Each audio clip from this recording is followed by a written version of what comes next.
What I am about to share with you changed not only my life, but my complete understanding of the reality of miracles and the intercession of saints in our modern world. My name is Alessandro Ferri. I am 24 years old. I live in Genoa, Italy, and I'm the young man who survived what marine rescue specialists described as the most catastrophic drowning incident in Mediterranean coastal history. An accident where, according to all medical calculations, I should have died within 4 minutes of submersion, but where the desperate invocation to Blessed Carlo Acutis during the final moments before losing consciousness resulted in what 6 independent medical specialists have officially declared as survival medically inexplicable and unprecedented in drowning cases. Before diving into the exact details of what occurred on August 12, 2023, at 3:47 in the afternoon at Boccadas Beach near Genoa, and how a young man I barely knew superficially became the saint who literally saved my life in ways that defy all medical logic, I want to know you. Where are you watching me from right now? Have you ever had an experience where you felt that someone from heaven helped you in a desperate moment? Or have you lived situations where it seemed that only a miracle could save you? Share in the comments from what place in the world you are accompanying me, because this testimony needs to reach people who are going through difficult moments and who need to know that saints really intercede for us in tangible and powerful ways. And if something in your heart tells you that this story could strengthen your faith in the reality of modern miracles and in the power of heavenly intercession, press that subscribe button right now. Because what you're about to hear could be exactly the confirmation you have been waiting for that God still works extraordinary wonders through His saints. To fully understand the magnitude of the miracle I experienced, I need to explain to you who I was before the accident, and why invoking Carlo Acutis in those desperate moments was almost instinctive, despite the fact that my relationship with the Catholic faith was at best superficial. I grew up in a nominally Catholic family in Genoa, where attending Sunday Mass was more a social tradition than an authentic spiritual practice. During my teenage and early adult years, I had developed what many of my contemporaries would consider a modern perspective on religion: respect for traditions, but deep skepticism about miracles, saints, and anything that could not be explained scientifically. I was working as a freelance web developer and graphic designer in Genoa, passionate about technology, digital art, and social media, with ambitious plans for a career in the tech startup world. My life was completely focused on material and professional goals, with very little time or interest in spiritual matters. However, there was one notable exception to my general religious skepticism. Since I had learned about Carlo Acutis during his beatification in 2020, something about his story had captured my imagination in a way I could not fully explain.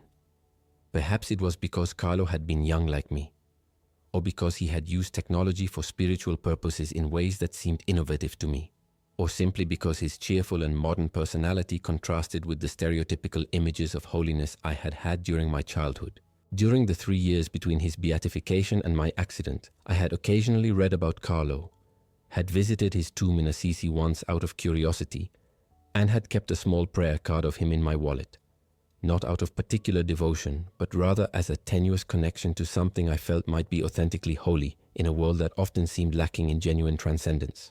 August 12th, 2023 started as a perfect summer day on the Ligurian coast. I had taken the afternoon off from work to enjoy the unusually calm sea conditions at Boccadas, a picturesque fishing village on the outskirts of Genoa that had been my favorite swimming spot since childhood.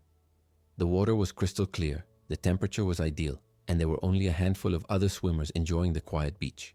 It was exactly the type of afternoon where you feel young, carefree, and completely in control of your life.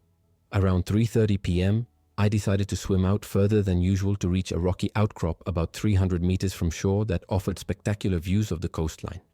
I was a strong swimmer with years of experience in these waters, and the conditions seemed perfect for the swim. What I did not know, and what would become clear only during the subsequent investigation, was that an unusual underwater current pattern had developed that afternoon due to a combination of tidal changes and recent coastal construction work that had altered the seabed topography. About halfway to my destination, I suddenly felt myself being pulled sideways and then downward by a force that seemed impossibly strong. Within seconds, I went from confident swimming to desperate struggling as the current dragged me away from shore and began pulling me under the surface. I tried every swimming technique I knew, attempted to fight against the current, did everything my lifeguard training from years ago had taught me, but nothing worked. The ocean seemed to have transformed from a familiar friend into a malevolent force intent on pulling me to the depths. During those terrifying minutes of struggle, as I repeatedly surfaced gasping for air only to be pulled under again, I could see the beach getting further and further away. I could see people on the shore, but they appeared as tiny figures too distant to notice my distress. My muscles were burning with exhaustion, my lungs were screaming for air, and I knew with absolute certainty that I was running out of time and energy. It was during those final moments, when I had been pulled under for what I knew would be the last time because I simply had no strength left to surface again, that something inexplicable occurred.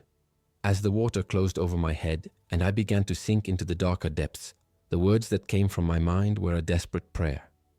Carlo Acutis, if you are really a saint, if you can really intercede for us from heaven, please help me now. I am not ready to die. Save my life. The moment I completed that mental prayer, still sinking deeper into the Mediterranean, I experienced something that remains beyond my ability to fully articulate. Instead of the panic and terror that had dominated my consciousness during the struggle, a profound supernatural calm filled my entire being. The water around me seemed to change from threatening darkness to something almost luminous, and I had the unmistakable sensation that I was no longer alone in the depths. Block 2. 143 characters. What happened in the minutes following my desperate invocation to Carlo Acutis defies everything I understood about physical reality and the natural laws governing life and death. The medical evidence, witness testimonies, and my own vivid memories of the experience all point to an intervention that transcends scientific explanation and confirms the reality of supernatural intercession in our modern world. According to the official rescue report compiled by the Italian Coast Guard, I was submerged underwater for approximately 17 minutes before my body was recovered by emergency divers who had been alerted by beachgoers who finally noticed my absence. Dr. Luca Martinelli, the chief emergency physician at San Martino Hospital in Genoa who treated me upon arrival, stated in his medical report, when the patient arrived at our facility, he had been without oxygen for a period that, according to all medical literature and clinical experience, should have resulted in irreversible brain death within 6 to 8 minutes. The fact that he survived with full neurological function represents an outcome that has no precedent in drowning cases of this severity.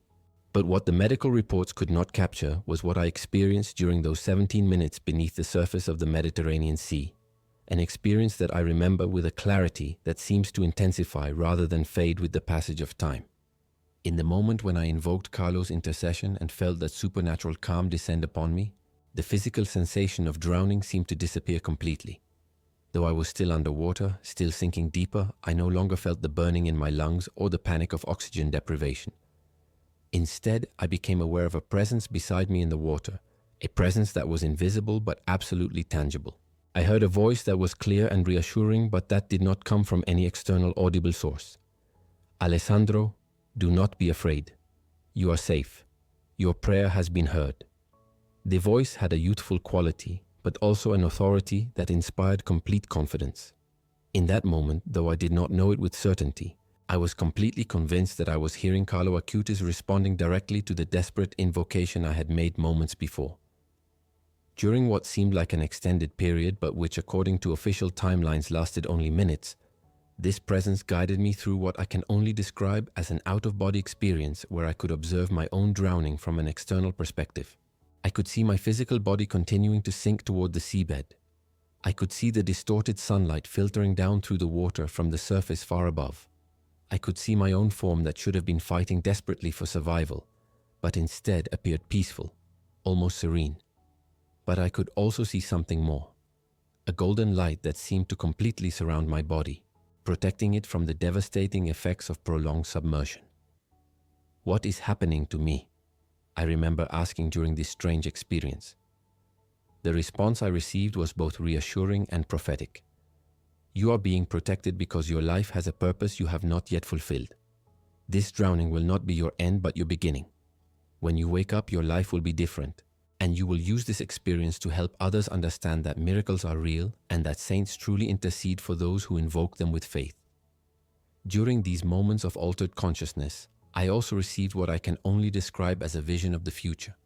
I saw myself recovering completely from the drowning. I saw myself sharing my testimony with thousands of people. I saw myself helping families who had lost loved ones in similar accidents.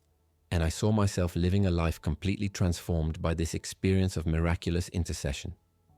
The vision was incredibly detailed and specific. I saw myself speaking at conferences in cities I had never visited. I saw documents with medical terminology I did not understand. I saw people crying tears of joy as they listened to my story, and I saw myself working alongside priests and religious sisters in ways that seemed completely foreign to the secular life I had been living. Most striking of all, I saw myself holding what appeared to be an official church document with Carlo Acutis' image and my own name written beneath it. When you wake up in the hospital, the voice told me during these final moments of the vision, you will find in your hand something that will confirm that this experience has been real. Do not doubt what you have lived, and do not be afraid to share it with others, no matter how impossible it may seem. Gradually, this supernatural experience began to fade, and the last thing I remember before losing consciousness completely was the sensation of being gently lifted, as if invisible hands were carrying me upward through the water toward the distant surface and the light of the sun above. The next memories I have are fragmented and confused. The sensation of being pulled from the water, voices of rescue personnel working frantically, the feeling of being transported by helicopter, and then complete darkness during what I later learned had been 4 days of medically induced coma, while doctors struggled to stabilize my condition and monitor for the brain damage they fully expected to find.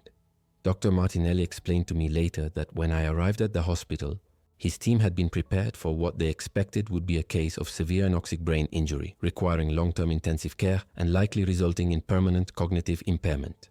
We had seen the rescue reports indicating 17 minutes of submersion, Dr. Martinelli told me. In 35 years of emergency medicine, I have never seen a drowning victim survive with intact brain function after more than 10 minutes underwater. We expected to find severe neurological damage at minimum, more likely brain death. What the medical team found instead, when they performed comprehensive neurological assessments after bringing me out of the induced coma on August 16th, defied every precedent in drowning medicine. Not only was I alive with full consciousness, but every test they performed showed completely normal brain function with no evidence whatsoever of oxygen deprivation damage. CT scans, MRI imaging, neurological reflex testing, cognitive assessments. Every single examination came back showing a brain that appeared as if it had never been deprived of oxygen at all. It is medically impossible, yes, Dr. Elena Rossini, the neurologist who supervised my case, stated bluntly during a consultation with my family. The human brain begins to suffer irreversible damage after 4 to 6 minutes without oxygen. This patient was without oxygen for nearly 3 times that duration. He should not be alive, and he certainly should not have normal brain function. What we are seeing here contradicts everything we understand about the physiology of drowning. But the most extraordinary confirmation of the supernatural nature of my survival came when I regained full consciousness on August 16th. As the vision had promised, when I opened my hand, which the medical staff had noticed had been tightly clenched since my arrival at the hospital, I discovered clutched in my palm a small relic of Carlo Acutis that had not been there before the drowning. If this story of miraculous survival is resonating with something in your own heart, especially if you have faced desperate situations where only divine intervention could help you, do not move forward without taking action. Press that subscribe button right now, because what comes after this testimony could give you hope and confirmation about the real power of the intercession of saints. And in the comments, share with me. Have you ever had an experience where you felt that someone from heaven protected you from some danger? Your testimony could be exactly the confirmation another person needs to strengthen their faith in the reality of modern miracles. The relic I discovered in my hand when I regained consciousness was a small cloth fragment encased in a sealed plastic reliquary, identified by official documentation as a third-class relic of Blessed Carlo Acutis, a piece of fabric that had touched his mortal remains. The reliquary bore the official seal of the Sanctuary of the Renunciation in Assisi, where Carlo is buried, complete with authentication stamps and a small prayer card identifying it as relic number 43 of a limited series of 100 distributed only to families who had reported authenticated miracles through Carlo's intercession. The nursing staff who had been monitoring me during the coma confirmed that my hand had been empty when I arrived at the hospital. They had specifically checked because my clenched fist had required gentle manipulation to ensure proper circulation to my fingers. The relic had simply not been there during the 4 days of intensive care. Yet here it was, perfectly preserved and completely dry despite having apparently materialized in the hand of a drowning victim who had been pulled from the sea. Dr. Martinelli, despite his scientific training and decades of medical practice, could offer no rational explanation for the relic's presence. We documented everything the patient had with him when he arrived, he told me with an expression that mixed professional confusion with personal wonder. There was nothing in his hands, nothing in his swimming trunk's pockets except a waterlogged wallet and keys. This relic was not among his possessions. It appeared, for lack of a better term, from nowhere. The hospital chaplain, Father Giovanni Benedetti, was called to examine the relic and confirmed its authenticity. After making several phone calls to the sanctuary in Assisi, he returned with astonishing information. Relic number 43 had been in the possession of a family in Argentina until it had mysteriously disappeared from their home on the evening of August 11th, mere hours before my drowning occurred. The family had reported the disappearance to the sanctuary, assuming it had been stolen, but had been unable to explain how anyone could have taken it from the locked display case in their private chapel. "Alessandro," Father Benedetti said to me with tears in his eyes, "what you have experienced is not just a miracle of survival, but a miracle that involves the supernatural transportation of a sacred relic across continents and oceans. This is the kind of phenomenon we read about in the lives of the saints, not something we expect to encounter in a modern hospital in Genoa." During the days following my awakening, as I underwent extensive medical testing that continued to confirm my impossible recovery, I began sharing the details of my underwater experience with Dr. Martinelli, the medical team, Father Benedetti, and my family. The consistency of my account, combined with the physical evidence of the miraculously appeared relic and the medical impossibility of my intact neurological function, began to convince even the most skeptical observers that something genuinely supernatural had occurred. My parents, who had maintained a nominal Catholic practice similar to my own, were transformed by the experience of nearly losing me and then witnessing my miraculous recovery. My mother, Francesca Ferri, told reporters who began gathering at the hospital, "We are simple people who went to church on Sundays out of tradition. We never really believed in miracles, but how can we deny what has happened to our son? He should be dead, or at best in a vegetative state. Instead, he is completely healthy, and he has this relic that appeared from nowhere. This is not coincidence. This is the hand of God working through Carlo Acutis." The medical team, meanwhile, was conducting consultations with drowning specialists from around the world to try to find any precedent for a case like mine. Dr. Martinelli contacted colleagues in Australia, the United States, Norway, and Japan, countries with extensive experience in water rescue and drowning treatment. Not one of them could cite a single case where a victim had survived 17 minutes of submersion with zero neurological damage. Dr. Robert Anderson, a drowning specialist from Sydney who reviewed my case remotely, stated in his written consultation, "In 40 years of studying drowning cases and survival outcomes, I have never encountered a case that approaches this level of medical impossibility. The complete absence of hypoxic brain injury after 17 minutes of submersion violates everything we understand about human physiology.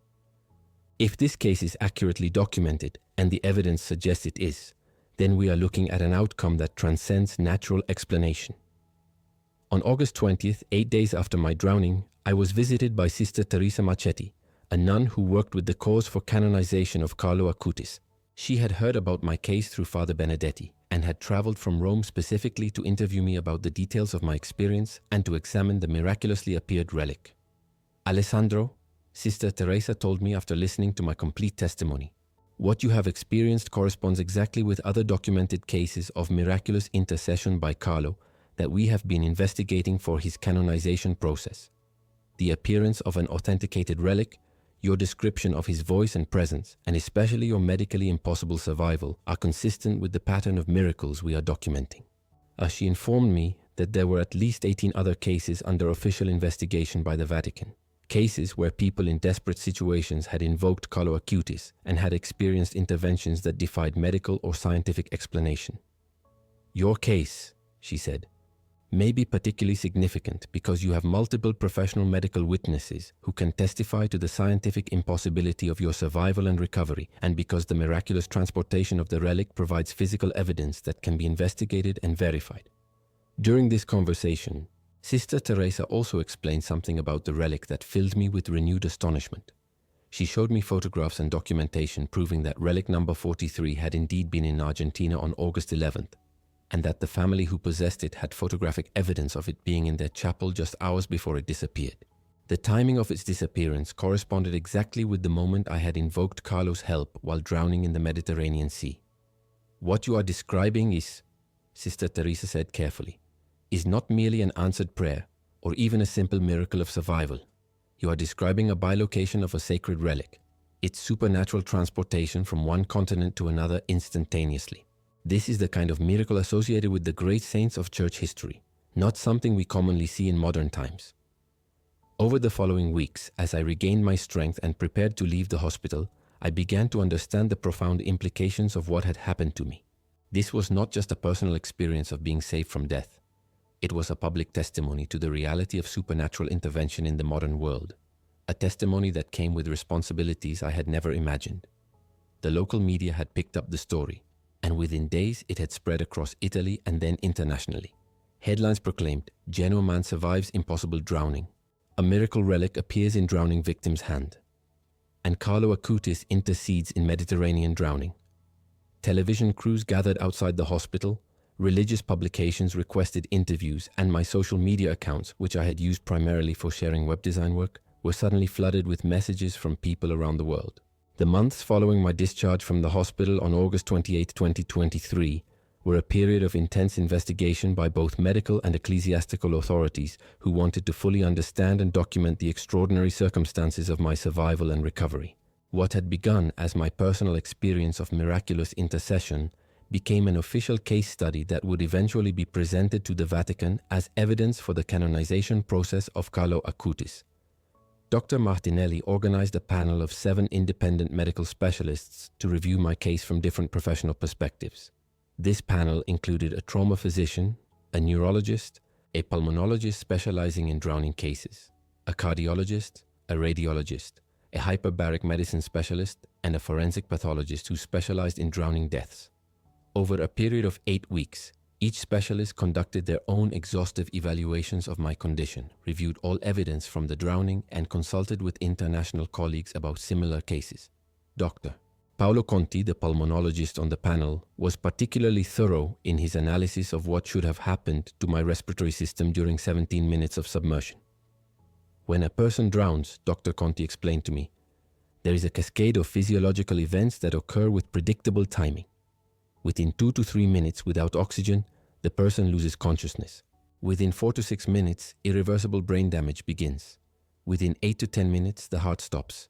By 17 minutes, we would expect to find massive cellular death throughout the brain, heart, lungs, liver, and kidneys. Dr. Conti performed extensive pulmonary function tests and found that my lungs showed no evidence whatsoever of having been filled with seawater or deprived of oxygen. According to every marker we can measure, he stated in his report, these lungs appear to have never experienced drowning. There is no scarring, no inflammation, no residual damage of any kind. It is as if the drowning simply did not affect his respiratory system, which is physiologically impossible. The neurologist on the panel, Dr. Sofia Lombardi, was equally baffled by her findings. She conducted every available test of brain function, MRI with advanced diffusion imaging, electroencephalography, cognitive assessments, memory testing, fine motor control evaluation, and psychological screening. Every single test came back completely normal, Dr. Lombardi reported. Not just acceptable for a drowning survivor, I mean completely normal, indistinguishable from someone who has never experienced any neurological trauma whatsoever. In my 28 years of neurology practice, I have never seen anything remotely like this. The medical panel concluded unanimously that my survival could not be explained by known medical, physical, or environmental factors. In their final report, they wrote, the patient Alessandro Ferri survived physiological trauma that, based on all available medical and scientific precedents, should have resulted in death within 8 to 10 minutes of submersion. His complete recovery without any neurological, respiratory, cardiac, or systemic deficits represents an event that transcends conventional medical explanation. While we cannot as scientists affirm supernatural causation, we can definitively state that natural causation is insufficient to explain the documented outcome. Simultaneously, the ecclesiastical investigation led by Sister Teresa was proceeding through official Vatican channels. As part of this process, I was interviewed extensively by theologians specializing in mystical phenomena, investigators from the Congregation for the Causes of Saints, and medical examiners officially appointed by the Vatican to review miracle claims. In October 2023, I traveled to Rome for a formal interview with Monsignor Carlo Benedetti, who supervised the investigation of potential miraculous cases related to Carlo Acutis. Your case, Monsignor Benedetti told me in his office overlooking St. Peter's Square. represents one of the most dramatic and well-documented examples of miraculous intercession we have encountered during our investigation process for Carlo's canonization. The combination of detailed personal testimony, exhaustive medical evidence, and physical confirmation through the supernaturally transported relic creates a particularly compelling case. He informed me that my case had been officially designated as potential miracle number 12 in the canonization documentation for Carlo, and that if the investigation continued to confirm the supernatural nature of my experience, it could be among the miracles officially recognized that would permit Carlo's final canonization to sainthood. During this period of official investigation, I also began to experience profound personal transformations that went far beyond my physical recovery. The experience of having been literally saved from death by heavenly intercession had fundamentally changed my perspective on life, faith, and my purpose in the world. The young man who had been skeptical about miracles and superficial in his religious practice had been replaced by someone who knew firsthand the reality of saintly intercession and who felt a profound responsibility to share this truth with others. I began attending daily Mass at my parish church in Genoa, spending regular time in Eucharistic adoration, and seriously studying the life and teachings of Carlo Acutis. During these hours of prayer and study, I frequently felt the same presence I had experienced during the drowning, a sensation of guidance and companionship that convinced me that Carlo continued to actively intercede in my life.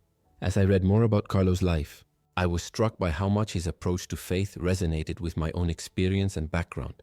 Carlo had been passionate about technology and had used his programming skills to create a website cataloging Eucharistic miracles from around the world. He had been a normal teenager who loved video games, soccer, and his pets, yet had maintained an extraordinary spiritual life centered on daily Mass and devotion to the Eucharist. He had died at only 15 years old from acute leukemia, yet had faced death with remarkable peace and faith.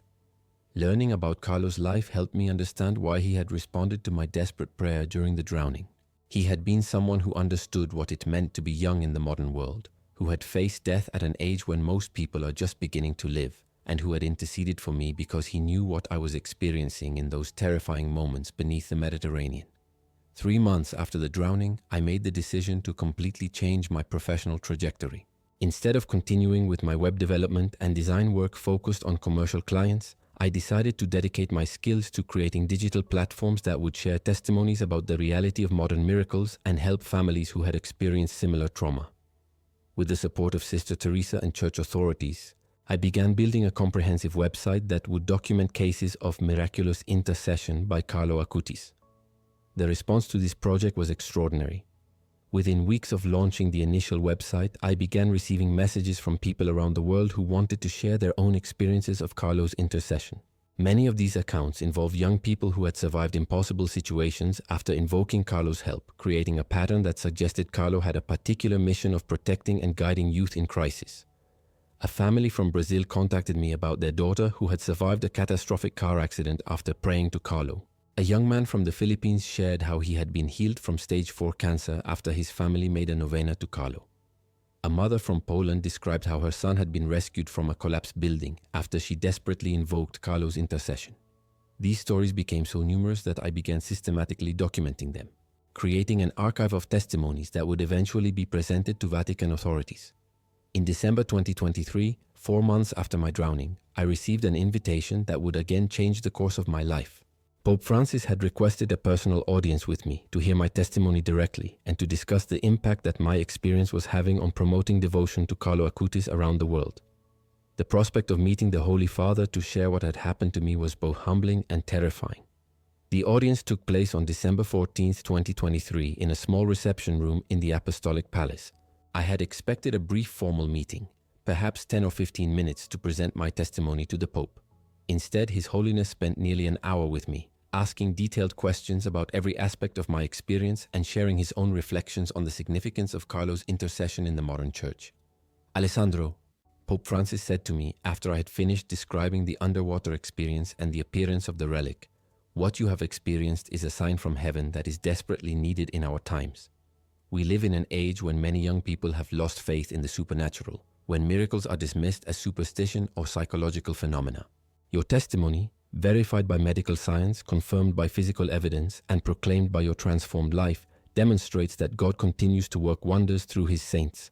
During our conversation, the Pope confided that he had been praying specifically for Carlo's intercession for guidance about the timing of his canonization. "Your case, Pa," he told me, along with other similar testimonies we have been receiving, confirms to me that Carlo is actively interceding from heaven and that the time is approaching for his canonization to sainthood. The Pope also shared something with me that filled me with a sense of profound responsibility. He explained that the Church was receiving unprecedented numbers of miracle reports related to Carlo Acutis, particularly from young people. "Carlo speaks to the youth of this generation in ways that few saints have," Pope Francis said. "He was one of them. He understood technology, modern culture, the challenges of living faith in a secular world. Now from heaven he is interceding especially for young people in crisis." His Holiness then asked me if I would be willing to serve as an official witness and investigator for cases of Carlo's intercession, working directly with the Congregation for the Causes of Saints to document and verify reports coming from around the world. "You have credibility with young people," the Pope explained. "You speak their language, you understand their world, and you carry in your own body the evidence of Carlo's miraculous power. I want you to help gather the testimonies that will demonstrate to the world that Carlo Acutis is truly a saint for our times." I accepted this mission with a mixture of excitement and trepidation. Over the following months, my work documenting miracles related to Carlo Acutis expanded into a global effort that took me to more than 15 countries to interview families who had experienced extraordinary intercession. What I discovered during these travels was a consistent pattern of miracles that confirmed Carlo was interceding actively for people worldwide in ways that defied natural explanation. In Ireland, I met the Murphy family whose son had been revived after being declared clinically dead for 23 minutes following a farm accident. During his near-death experience, the young man reported meeting Carlo Acutis in a vision where he was told his time on earth was not finished. When he regained consciousness, doctors found no brain damage despite the extended period without heartbeat or respiration. In South Korea, I documented the case of a teenage girl named Minji, who had survived a suicide attempt after invoking Carlo's help in her final moments of despair. She described feeling a presence beside her that prevented her from completing the act and filled her with an overwhelming sense of being loved and valued. The psychological transformation that followed her experience was so complete that her therapist described it as unprecedented in cases of severe depression and suicidal ideation. In Mexico, the Gonzalez family shared how their son had been miraculously protected during a school shooting when he prayed to Carlo for help. Despite being in direct line of fire, bullets seemed to pass around him without causing injury, while other students nearby were struck. Security camera footage showed what appeared to be a distortion or shimmer in the air around the boy during the shooting, something investigators could not explain. In Canada, I met a young woman named Sarah who had been healed from severe epilepsy after her family made a novena to Carlo. She had been having multiple grand mal seizures daily despite maximum medication, and doctors had recommended brain surgery with uncertain outcomes. On the 9th day of the novena, her seizures stopped completely, and subsequent EEG testing showed normal brain activity with no evidence of the electrical abnormalities that had characterized her condition. These cases, along with dozens of others I documented during my travels, created a comprehensive archive that demonstrated Carlo Acutis was interceding miraculously for young people in crisis around the world, particularly in situations involving life-threatening danger, severe illness, mental health crises, and spiritual despair. In March 2024, exactly 18 months after my drowning, I received extraordinary news that validated all the months of investigation and documentation I had been conducting. The Congregation for the Causes of Saints officially recognized my case as an authentic miracle attributable to the intercession of Blessed Carlo Acutis. This recognition meant that my survival would be one of the miracles that could potentially enable Carlo's canonization. Cardinal Giuseppe Ferretti, who headed the congregation, announced the decision in a formal statement. After exhaustive investigation involving multiple medical specialists, theological experts, and careful examination of all evidence, we have determined that the survival of Alessandro Ferri from 17 minutes of drowning submersion, with complete absence of neurological or physiological damage, cannot be explained by natural means and is attributable to the miraculous intercession of Blessed Carlo Acutis. The supernatural transportation of an authenticated relic from Argentina to Italy, appearing in the hand of the drowning victim, provides additional confirmation of divine intervention in this case. The cardinal's statement went on to explain that my case, combined with another miracle that had been investigated in Poland, would form the basis for proceeding with Carlo's canonization. The miracles attributed to Blessed Carlo demonstrate his powerful intercession from heaven and confirm his sanctity, the cardinal stated. We are therefore recommending to His Holiness Pope Francis that Blessed Carlo Acutis be raised to the honors of the altar as a saint of the Universal Church. During the ceremony announcing this decision, I was given the honor of publicly reading my testimony before an assembly of cardinals, bishops, and Vatican officials. As I described the experience of drowning and Carlo's intervention, I noticed several prelates wiping tears from their eyes. After the ceremony, multiple bishops approached me to share that my testimony had strengthened their own faith in the reality of miraculous intercession. One bishop from a diocese in Africa told me, "I have always believed in miracles as a matter of doctrine, but hearing your testimony and seeing the medical evidence has made this belief come alive for me in a new way. You are living proof that God continues to work wonders through His saints, and that Carlo Acutis is powerfully interceding for the youth of our world." The months following this official recognition were filled with preparations for what we hoped would be Carlo's canonization ceremony. I worked with Vatican theologians to prepare detailed documentation of my miracle, participated in multiple interviews with international media, and continued gathering testimonies from around the world that demonstrated the global scope of Carlo's intercession. During this period, I also experienced ongoing confirmations that Carlo continued to actively guide my work and my life. I frequently received interior promptings about which cases to investigate, which families to contact, and how to present testimonies in ways that would be most effective in strengthening others' faith. On May 3, 2025, the feast day of Carlo Acutis' birthday, Pope Francis officially announced that Carlo would be canonized as a saint of the Catholic Church on October 12, 2025, coinciding with the anniversary of his death. The announcement sent waves of joy through Catholic communities worldwide, particularly among young people who saw Carlo as someone who understood their lives and challenges. Carlo Acutis will be declared a saint, Pope Francis proclaimed during the announcement ceremony in St. Peter's Square, not only because of the holy life he lived during his brief 15 years on earth, but because of the powerful intercession he has demonstrated from heaven. The miracles attributed to his intercession, including the dramatic survival of Alessandro Ferri and numerous other well-documented cases, confirm that Carlo is among the blessed in heaven and that he continues to work on behalf of those who invoke his help. I was present in St. Peter's Square for this announcement, standing with my family and hundreds of young people who had traveled to Rome for the occasion. When the Pope mentioned my name and my miracle, the crowd erupted in applause and many turned to look at me with expressions of joy and wonder. It was a moment of overwhelming emotion. Gratitude for my survival, humility at being part of Carlo's canonization process, and awe at how God had transformed my drowning into a testimony that would help raise Carlo to official sainthood. The months leading up to the canonization were intense but profoundly meaningful. I was asked to serve on the planning committee for the canonization ceremony, working with Vatican officials to ensure that the celebration would resonate especially with young people. We planned for large screens that would display videos of Carlo's life, contemporary music that reflected his modern spirituality, and testimonies from young people whose lives had been touched by his intercession.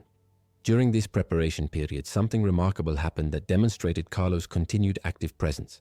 The website I had created to document miracles attributed to Carlo began receiving so many testimonies that we had to expand our verification team to keep up with the submissions. We were receiving an average of 15 new miracle claims per week from every continent except Antarctica.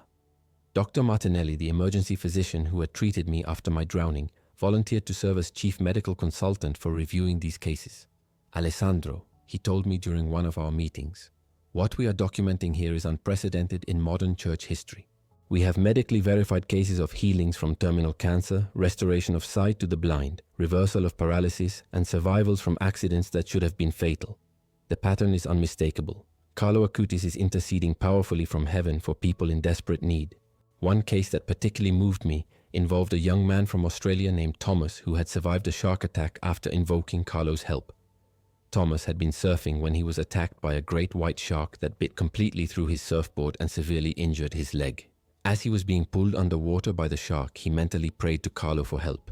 The shark suddenly released him and swam away, and Thomas was able to make it to shore despite massive blood loss. When he arrived at the hospital, doctors found that the femoral artery in his leg, which should have been severed by the shark bite, was intact, as if the shark's teeth had somehow missed this critical blood vessel despite the severity of the wound. Thomas's story became one of the testimonies featured in the canonization documentation. As October 2025 approached, Rome began filling with pilgrims coming for the canonization. Estimates suggested that more than 200,000 people would attend the ceremony in St. Peter's Square and the surrounding areas.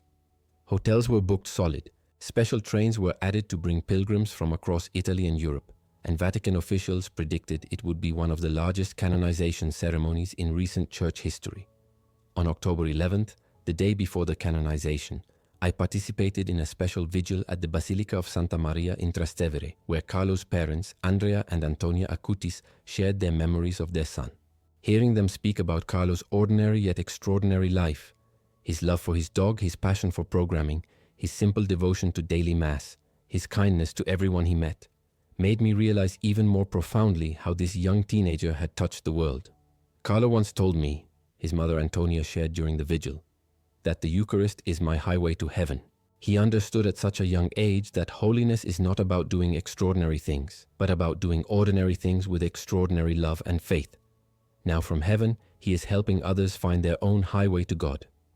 The canonization ceremony on October 12, 2025 was a day I will remember for the rest of my life. More than 250 eucharist people filled St. Peter's Square and the Via della Conciliazione, with millions more watching via live stream around the world. I had been given the extraordinary honor of reading the account of my miracle during the ceremony, sharing before this massive global audience how Carlo had saved my life during those 17 minutes beneath the Mediterranean. As I stood at the microphone and began recounting the experience of drowning, of invoking Carlo's help in desperation, of feeling his presence in the depths, and of waking with the mysteriously transported relic in my hand, I could see people throughout the square wiping tears from their eyes. When I described Carlo's voice telling me that my life had a purpose yet to fulfill, spontaneous applause broke out that lasted for nearly a minute. At the moment when Pope Francis officially declared Carlo Acutis to be Saint Carlo Acutis, the bells of St. Peter's Basilica rang out in celebration, joined moments later by church bells throughout Rome and then throughout Italy. It was as if the whole world was celebrating the recognition of this young saint who had shown that holiness is possible in the modern age, that technology and faith can work together, and that God continues to work miracles through those who trust in him. After the ceremony, I was able to meet Carlo's parents and thank them for raising a son who became a saint and who had saved my life. Andrea Acutis embraced me and said, "Carlo would be so happy to know that his intercession gave you a second chance at life. Use it well, Alessandro. Help others understand that God's love is real and active in our world." That evening, at a reception for families who had received miracles through Carlo's intercession, I met more than 40 people from around the world whose lives had been transformed by St. Carlo's heavenly help. We shared our stories, we prayed together, and we committed ourselves to making Carlo's intercession known to others who might need his help in their own desperate moments. One young woman from the United States named Emily told me that hearing my testimony during the canonization ceremony had given her hope during her own crisis. She had been battling severe depression and had contemplated suicide. But watching the ceremony and hearing about my survival had convinced her to seek help and to ask St. Carlo to intercede for her healing. "Your willingness to share what happened to you saved my life today," Emily told me with tears streaming down her face. "Thank you for being brave enough to tell the world about your miracle." Today, more than 2 years after my drowning and 6 months after the canonization of St. Carlo Acutis, I can testify that living as a direct witness to an authentic miracle has transformed not only my own life, but the understanding of thousands of people about the present reality of saintly intercession in our modern world. What began as a personal experience of impossible survival has become a global movement that is renewing faith in contemporary miracles and strengthening devotion to one of the most powerful saints of our time. The International Foundation of St. Carlo Acutis for Miracle Testimonies, which I established with church approval in early 2025, now operates in 32 countries and has documented more than 1,800 verified cases of miraculous intercession by St. Carlo. Our archives include instant healings from terminal illnesses, resurrections after clinical death, supernatural protection during disasters, and dramatic conversions that have transformed entire lives. Each case is investigated rigorously by teams that include physicians, theologians, and independent researchers applying the same scientific standards that the Vatican uses to verify miracles. Dr. Martinelli, the emergency physician who treated me after my drowning, now serves as the Foundation's chief medical consultant and has documented what he describes as incontrovertible evidence of supernatural intervention in medical cases that defy all known scientific explanation. At the recent medical conference in London, Dr. Martinelli presented data on 63 cases of medically impossible survivals that had been attributed to St. Carlo's intercession. As a physician with 42 years of experience, Dr. Martinelli declared before an audience of international specialists, "I can state categorically that these cases represent phenomena that transcend the known laws of medicine and physics.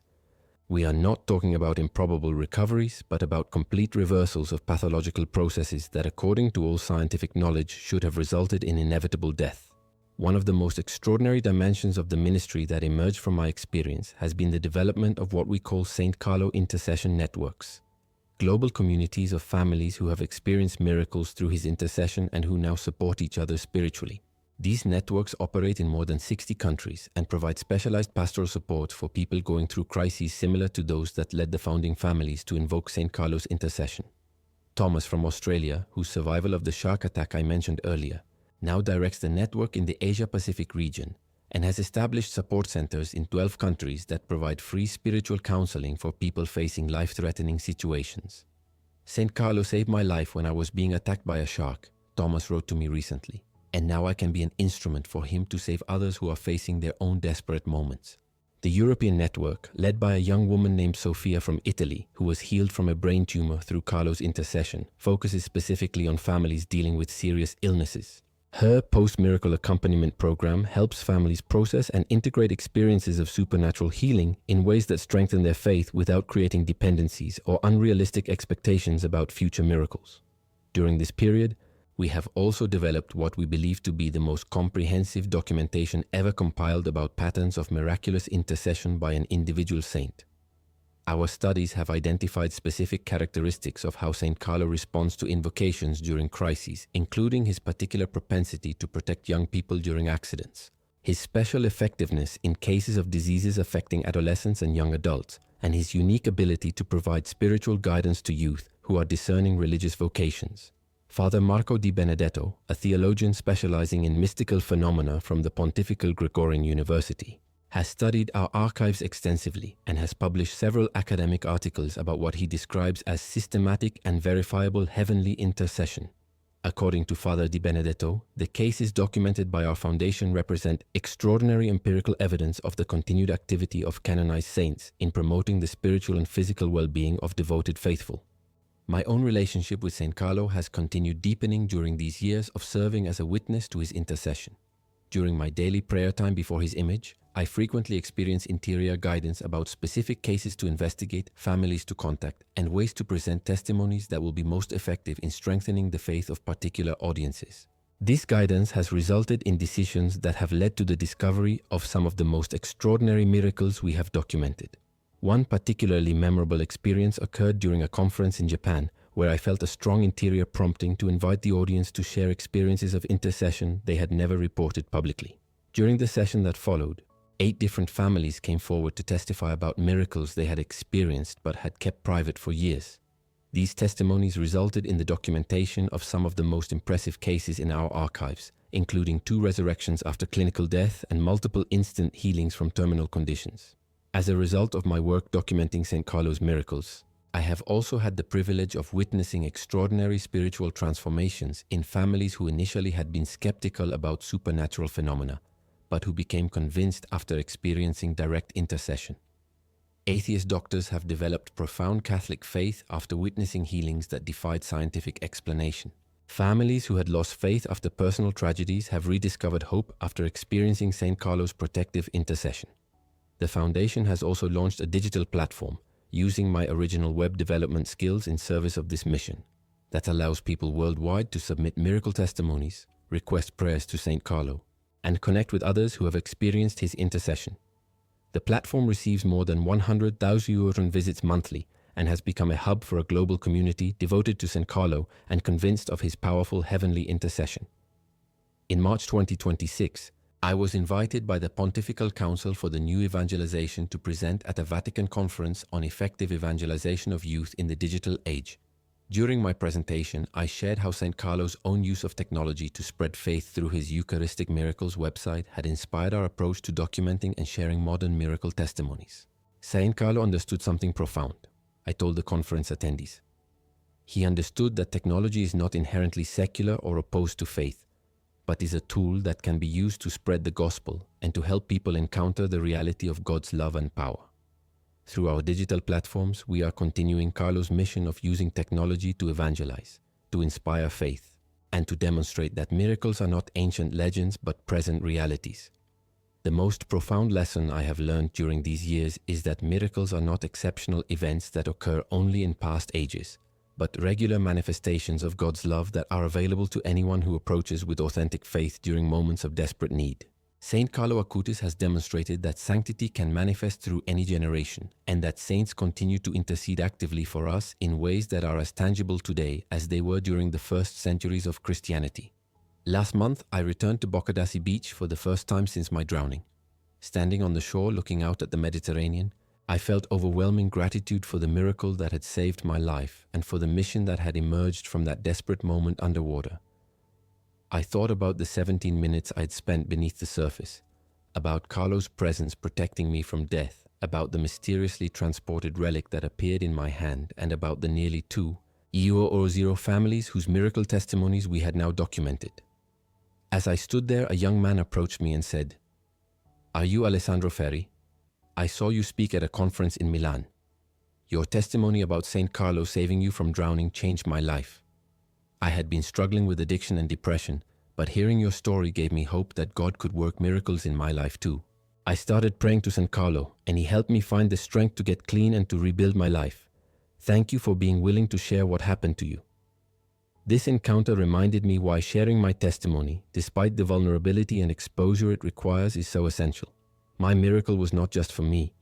It was meant to be shared, to inspire faith, to give hope to others in desperate situations, and to demonstrate that Saint Carlo Acutis is powerfully interceding from heaven for anyone who calls upon him with sincere faith. If my testimony about miraculous survival through the intercession of Saint Carlo Acutis has touched your heart, especially if you are facing your own crisis or know someone who needs hope during desperate moments, I encourage you to invoke the intercession of this powerful young saint. You do not need perfect words or extraordinary faith.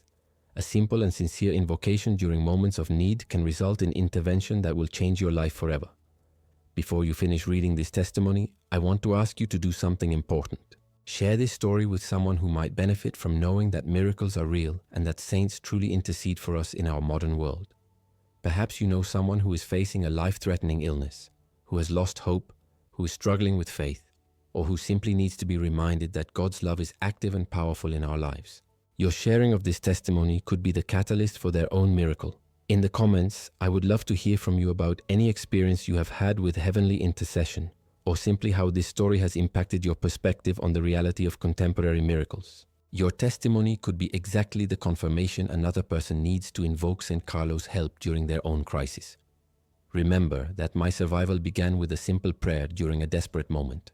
Carlo Acutis, if you are really a saint, please help me now. I am not ready to die. Save my life. Those words spoken underwater as I was sinking toward death resulted in a miracle that has now touched thousands of lives around the world. May Saint Carlo's intercession continue to protect and bless young people everywhere who need hope, healing, and confirmation that they are never alone in their struggles. Saint Carlo Acutis, pray for us.